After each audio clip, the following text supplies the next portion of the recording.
Doctor Milind Shivraj आपल्यासमोर एक आम्ही अकोल्याला जे काम करतो आहे त्याचं सादरीकरण करतो आहे. बेसिकली मी झोलॉजी विषयाचा प्राध्यापक असल्या कारणाने आणि निसर्गसेवेत आवड असल्या कारणाने आम्ही हा एक प्रकल्प निसर्गकट्टा नावाची आमची एक संस्था आहे, त्याचा एक सदस्य आहे. आणि आमच्या समवेत काही महाविद्यालय घेऊन आम्ही कसं काम करतो थोडा यावर मला प्रकाश टाकायचा आहे. मित्रांनो, माझा टॉपिक जो आहे तो आहे पाणथळ पक्षी संवर्धन आणि एनईपी. नुकतीच एनईपी ही लागू झालेली आहे, नॅशनल एज्युकेशन पॉलिसी. बेसिकली शिक्षक लोक जे आहेत, पालक लोक आहेत, त्यांना सगळ्यांना माहितीच आहे. आपण सगळे एनजीओ आहात, वेगवेगळ्या क्षेत्रात आपण कार्यरत आहात. आपल्या सर्वांना माहिती आहे की एनईपी काय आहे आणि ती इम्प्लिमेंट कशी झालेली आहे ऑलरेडी, आणि ती आता आपल्याला पुढे काय काय चॅलेंजेस फेस करावे लागणार आहे आणि त्यातनं आउटपुट कसं काढता येईल. एक छोटासा प्रकल्प आम्ही राबवला, त्यावर आम्ही मला थोडं 10 ते 20 मिनिटं बोलायला एक संधी दिली. त्याबद्दल मी आयोजकांचे ते आभार व्यक्त करतो प्रथमतः आणि माझ्या प्रेझेंटेशनला सुरुवात करतो. मित्रांनो, आमचं संत गाडगेबाबा अमरावती विद्यापीठ अमरावती आहे. त्यामध्ये एक रिसोर्स पर्सन म्हणून माझं एक नाव आहे, ज्यामध्ये स्कूल कनेक्ट हा प्रोग्राम आम्हाला उच्च व तंत्र शिक्षण विभागाने एक स्कूल ऑफ एक्सपर्टमध्ये माझं नाव दिलं आहे व शाळांना जोडणे व शाळांमध्ये वेगवेगळ्या प्रकारची माहिती देणे ही एनईपी आता लागू झालेली आहे. त्याचे स्तर कसे राहतील याच्यासाठी मी काम करतो. सोबतच इकडे निसर्ग संवर्धनाचं सुद्धा काम करतो. मग हे जोडायचं कसं यावर मी थोडं आपल्यासमोर बोलतो. मित्रांनो, हा सगळ्यांना माहिती आहे, 1968 मध्ये पहिली एनईपी आली, त्यानंतर दुसरी 86 मध्ये आली, नंतर ड्राफ्ट त्याचा पास झाला आणि नाव इन आवर हँड्स एनईपी 2020 जी कॅबिनेटमध्ये त्याला मंजुरी मिळाली आणि ती लागू सुद्धा झालेली आहे. मिनिस्ट्री ऑफ एज्युकेशनवर याचा ड्राफ्ट आपल्याला मिळतो. जवळपास 66 पेजेसचा जो ड्राफ्ट आहे. त्या ड्राफ्टमध्ये आपल्याला आवश्यक अशा ज्या गोष्टी आहेत त्यामध्ये या सगळ्या गोष्टी 5 पिलरच्या मध्ये त्याच्यामध्ये access, equity, quality, affordability, affordability या सगळ्या गोष्टींचा विचार करून हा ड्राफ्ट तयार झालेला आहे आणि त्याला बेस या 6 गोष्टींचा आहे, ज्यावर मी जास्त बोलणार नाही. आता प्रश्न येतो की शालेय शिक्षण आणि उच्च शिक्षण, शालेय शिक्षणापासून तर उच्च शिक्षणापर्यंत जे स्तर आहेत. आता 10+2 हा पॅटर्न राहिलेला नाही, पॅटर्न असा वेगवेगळा झालेला आहे, ज्याला 5+3+3+4 असा पॅटर्न आता लागू झालेला आहे. ज्या पॅटर्नमध्ये वेगवेगळ्या प्रकारचे सिलेबस, वेगवेगळ्या प्रकारचे इंटर्नशिप, वेगवेगळ्या प्रकारचे फील्ड प्रोजेक्ट्स हे कंपल्सरी विद्यार्थ्यांना या पॅटर्नमध्ये लागू झाले. आता आपल्यासमोर चॅलेंज आहे की शिक्षकांनी स्वतःला अपडेट करणं गरजेचं आहे. शिक्षकांनी स्वतः अपडेट कसं करायचं, त्यांना वेळ कसा मिळेल, यासाठी एनजीओची त्यांची मदत करावी. त्यांना मदत करणारे एनजीओज राहतील, कारण ते स्वतः बाहेर जाऊ शकत नाही, त्यांना फक्त शनिवार रविवार वेळ मिळेल. पण या दिवशी वेगवेगळ्या कार्यशाळा, वेगवेगळे वर्कशॉप असं ऑर्गनाईज करून महाराष्ट्र मित्र सारख्या मोठमोठ्या ऑर्गनायझेशन्स आहेत, यांची मदत घेऊन आपण अशा कार्यशाळा, असे वर्कशॉप आयोजित करू शकतो. आणि आपल्याजवळ बेस आहे गव्हर्नमेंटचा, म्हणजे एनईपी.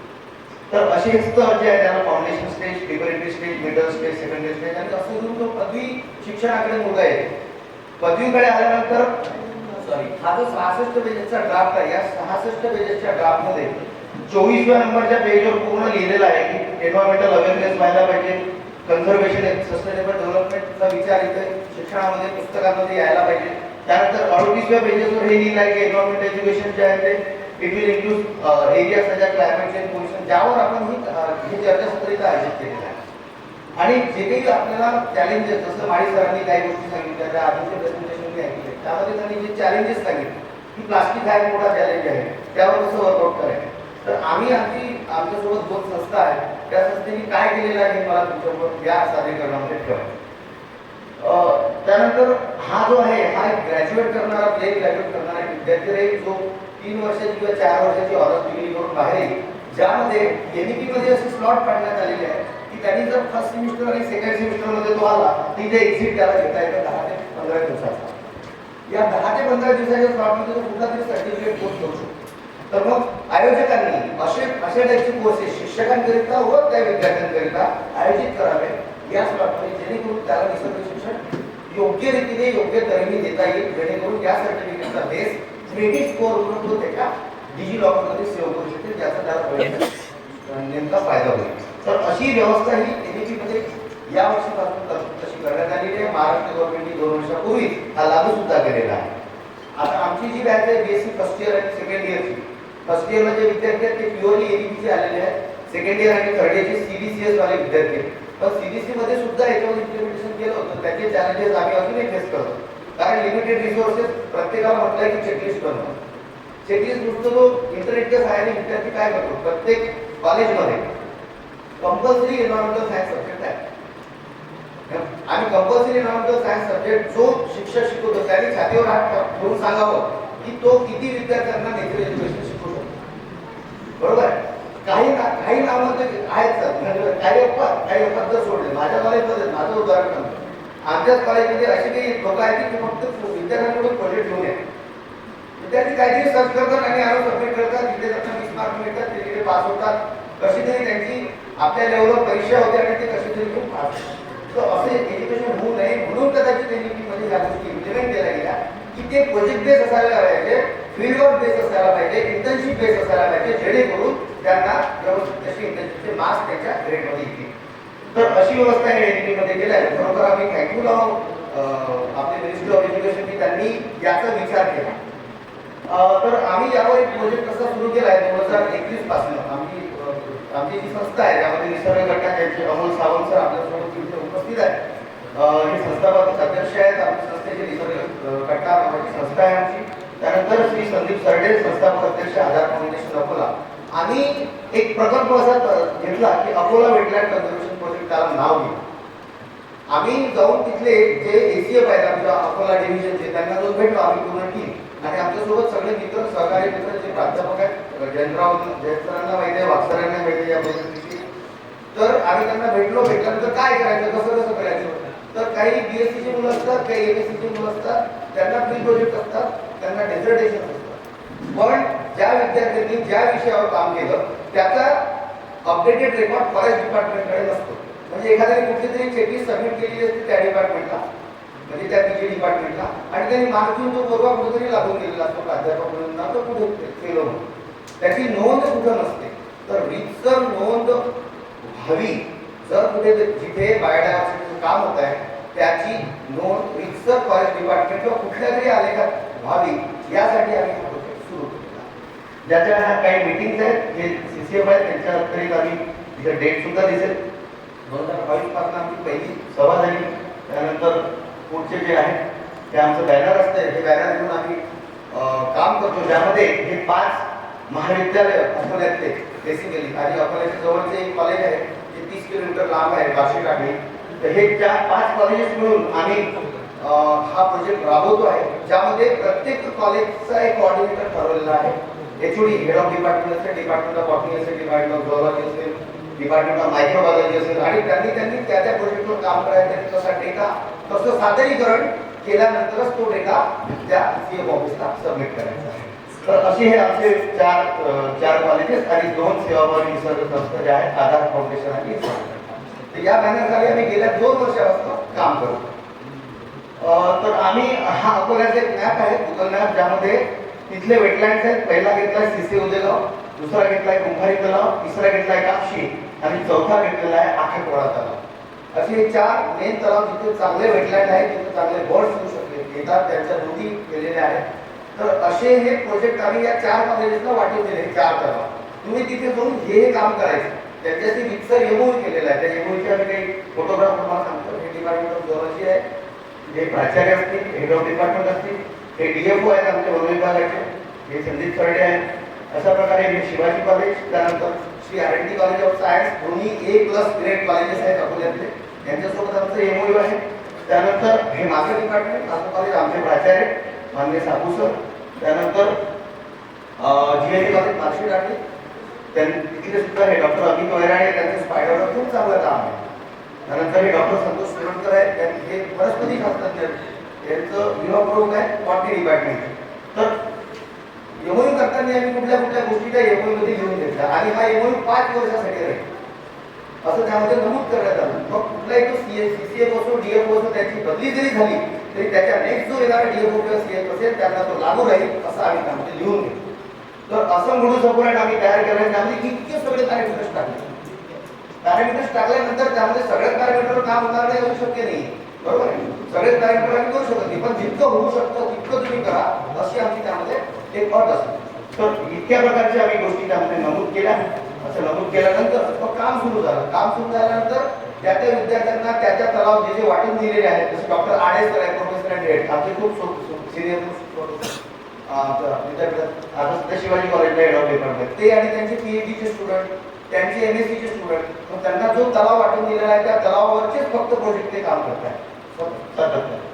काही प्लांट बॉटनी डिपार्टमेंट असेल तर बॉटनी डिपार्टमेंटचे मुलं जे असतील किंवा रिसर्चर असतील ते ठराविक तिथले पार्टिशनच्या त्याच्यावर काम करत आहेत. त्यानंतर आमचं कॉलेज घेतलं तर आम्हाला सीसीओ जाऊन एक आहे किंवा बर्ड वॉचिंग आम्ही त्यामध्ये एक टॉपिक घेतलेला आहे. त्यामध्ये जेव्हा जेव्हा आम्हाला जसं वेळ मिळतो तसं तलावाला साईटला व्हिजिट करणे आणि तिथली अपडेटेड चेकलिस्ट तयार करणे. त्यामधल्या काही चेकलिस्ट आहेत त्यावेळी तुमच्यासमोर ठेवत आहे. त्याच्या डेट्स मेन्शन केले, त्यामध्ये आमचे विभाग प्रमुख सुद्धा आहेत आणि विद्यार्थी सुद्धा आहेत. तर यामध्ये विशेष म्हणजे आम्ही एक ऑब्झर्व केलं की विद्यार्थ्यांना आवड निर्माण केली. प्रत्येकाला मोबाईलची सवय आहे, पण मोबाईलमध्ये फोटो येत नाही. पण ई बर्ड आणि मर्लिन ॲपच्या सहाय्याने मुलं आरामशीर पक्षाची चेकलिस्ट जी असते त्या चेकलिस्टमध्ये सर्च करून नावं शोधतात आणि आपल्याला विचारतात की सर हा कुठला पक्ष आहे, हा आम्हाला दिसला होता किंवा बायनॅक्युलर पर्यंतची व्यवस्था आम्ही त्याची करून दिली. आमची जी सेवाभावी संस्था आहे निसर्गकट्टा, त्यामध्ये आम्ही 7 दुर्बिणी विकत घेतलेल्या आहेत. जेव्हा जेव्हा आम्ही बाहेर जातो तर ते विद्यार्थ्यांजवळ त्या दुर्बिणी असतात किंवा त्यांच्या स्वतःचे सुद्धा असतात. तर असे ऑब्झर्वेशन हे विद्यार्थ्यांनी काढलेले काही चित्र आहेत ते आपल्यासमोर मला ठेवायचे. तर ही काही चित्र आहेत जे विद्यार्थ्यांनी घेतलेले आहेत. अमोल सावंत सर सुद्धा आहेत सोबत. तर अशा प्रकारच्या पक्षांच्या नोंदी विद्यार्थ्यांनी या गेल्या 2 वर्षात केलेल्या ज्यावर डॉक्युमेंटेशन प्रॉपर डॉक्युमेंटेशन झाले. आता मायक्रोबायोलॉजी काय करू शकतो, तर मग मायक्रोबायोलॉजी डिपार्टमेंटचे हेड ऑफ डिपार्टमेंट आहे R&D कॉलेज. तर मग पाण्याचा सर्वे करा की या वर्षामध्ये पूर्ण parameters, water parameters microbiology department तिथे जेवढे रिसर्च स्टुडंट आहेत किंवा पीजी स्टुडंट आहेत त्यांना एक पॅरामीटर दिला फक्त, तू फक्त पीएचची नोंद कर 12 महिने. म्हणजे जितके महिने तुझा प्रोजेक्ट रन राहील तितके महिने तू फक्त पाण्यात हेच काम कर, तू डिझॉल्व ऑक्सिजनचंच काम कर, तू फक्त याचंच काम कर. ते असे पूर्ण पॅरामीटर्स त्यांना देण्यात आले, त्यावरच सादरीकरण आणि प्रोजेक्ट त्यांच्याकडून घेण्यात आले. तर अशा प्रकारचं हे सगळे फिजिको-केमिकल पॅरामीटर्स आहेत. त्याचं कंटिन्युअस मॉनिटरिंग हे 5 वर्ष सतत त्यांना राहील. ज्याचा एक ग्राफ कमी झाला जास्त झाला व त्याचे जे काही इनपुट्स असतील ते आम्ही शासनासमोर म्हणा किंवा जसं आता याच्या आधी सादरीकरण आणि सरांचं झालं तसं सरांनी सांगितलं की तुम्ही रेकॉर्ड करा तयार. तर आमचं काम ऑलरेडी सुरू झालेलं आहे आणि याच कामाची आम्ही तुम्हाला काही रिपोर्ट त्या सादरीकरणामध्ये काही अलगी आहेत. फॉर एक्झाम्पल मागच्या वर्षी काही अलगी दिसली होती, या वर्षी ती दिसली नाही किंवा पुढल्या वर्षी अजून दुसरा कुठला नवीन अलगी आपल्याला ऍड झालेला आहे. हे सुद्धा एक खूप चांगलं वर्क आहे ज्यासाठी फक्त पाण्याचं सॅम्पल घ्यावं लागतं आणि मायक्रोस्कोपमध्ये ऑब्झर्व करावं. तर अल्गल ग्रुप किती प्रकारचे आहेत, कुठल्या कुठल्या प्रकारची अलगी पाण्यामध्ये आहे हे सुद्धा काम मायक्रोबायोलॉजी डिपार्टमेंट आमच्या प्रोजेक्टमध्ये करत आहे. हे काही फोटो आहेत. हे 4थं कॉलेज आहे GND कॉलेज बार्शीटाकळी. त्यांच्याकडे 4था तलाव जो दिला आहे तिथले हे काही फोटोग्राफ्स आहेत. तिथे ते स्वच्छतेचं कामापासून तर सगळंच काम करतात. जसं प्लास्टिक हा एक ही समस्या लोकांनी आता सांगितली. मग त्याच्या पुढचं काम काय आहे, तर आम्ही व्हॅलेंटाईन डे ऐवजी है ना, व्हॅलेंटाईन डे ऐवजी आम्ही कोणता डे घेतो, green day. Green day. Green day. त्या दिवशी आम्ही ग्रीन व्हॅलेंटाईन डे करतो की त्या दिवशी नुसतं वनामध्ये जाऊन जेवढा कचरा पालापाचोळा आहे तो उचलायचा. कचरा प्लास्टिक असेल, ज्या काही जाळे असतील ह्या उचलण्याचं काम होतं. हे सातत्याने निसर्गकट्टा हे 8 वर्षापासून करत आहे. तर अशा काही ऍक्टिव्हिटीज ह्या सगळ्या करून मग CCF जे आमचे आहेत DCM त्यांच्या समोर आम्ही असं सादरीकरण एक महाविद्यालय ठेवलं तर राहते. त्या महाविद्यालयात प्रत्येकाने आपल्या डिपार्टमेंटचा वर्क प्रेझेंट केला जातो. प्रेझेंट केल्यानंतर त्यांना एक कॉपी फॉरेस्ट डिपार्टमेंटला काय काय काम केलं आहे त्याचं पुन्हा दिल्या जातं आणि दिल्यानंतर स्वतः CF त्यांना आउटपुट देतात. इव्हन आम्हाला त्यांनी ऑफर सुद्धा दिली की असे काही प्रोजेक्ट असतील की ज्या प्रोजेक्टमध्ये तुम्हाला काही इन्स्ट्रुमेंटची गरज आहे तर आम्ही 5 लाखापर्यंत तुम्हाला अनुदान सुद्धा देऊ. म्हणजे जर आपण काम करत राहिलो तर आपल्याला फॉरेस्ट डिपार्टमेंट सुद्धा नाही म्हणत नाही. तर आपण सुरुवात करायला पाहिजे अशी माझी आपल्यासमोर कळकळीची विनंती आहे. त्यानंतर मग आम्ही मागच्या वर्षीचा जो अहवाल सादर केला त्या अहवालामध्ये ह्या गोष्टी आम्ही इन्क्लूड दिल्या की आम्हाला कुठल्या कुठल्या प्रजाती किती किती प्रकार मिळाल्या. एक शॉर्ट रिपोर्ट त्यांना दिला आणि डिटेल रिपोर्ट त्यांना पूर्ण प्रिंटआउट किंवा बुक फॉर्ममध्ये आम्ही दिला. ज्यामध्ये इथे सिग्नेचर असतील दोन्ही सेवाभावी संस्था आणि जे हेड ऑफ डिपार्टमेंट्स आहेत, जे कॉर्डिनेटर्स होते MOU मध्ये त्यांनी मिळून हा रिपोर्ट त्यांना सादर केला. आणि त्यामध्ये आम्ही त्यांना नुसतं तिथे थांबलो नाही, पण यामध्ये आम्हाला काय काय बदल पाहिजे ते विस्तृत स्वरूपात आम्ही त्यांना मांडलेले की जसं फॉर एक्झाम्पल है ना लागवडीचे जो भाग आहे त्याच्यामध्ये पिचिंग करून द्यावं, किंवा जिथं जिथं माती कमी आहे तिथं माती टाकून देण्यात यावी, किंवा जिथे जिथं बर्डिंग आपल्याला वाटते तिथं बर्ड्स नेस्ट करू शकतात तर तिथं आम्हाला तिथं असे थर लावून द्यावे. हे सगळे आम्ही त्यामध्ये यावर्षी हे इनपुट त्यांना दिलेले आहे. त्याच्यावर आता परत डिपार्टमेंट काम करेल. तर अशा प्रकारे हे एवढीचं काम आमचं दोन्ही सहकारी संस्था ज्यामध्ये निसर्गकट्टा आणि आधार फाउंडेशन आणि आमचे टोटल 5 कॉलेजेस हे मिळून आम्ही इथे करतोय. मला आपण सर्वांनी इथे बोलण्याची संधी दिली त्याबद्दल मी आयोजकांचे आभार व्यक्त करतो. धन्यवाद.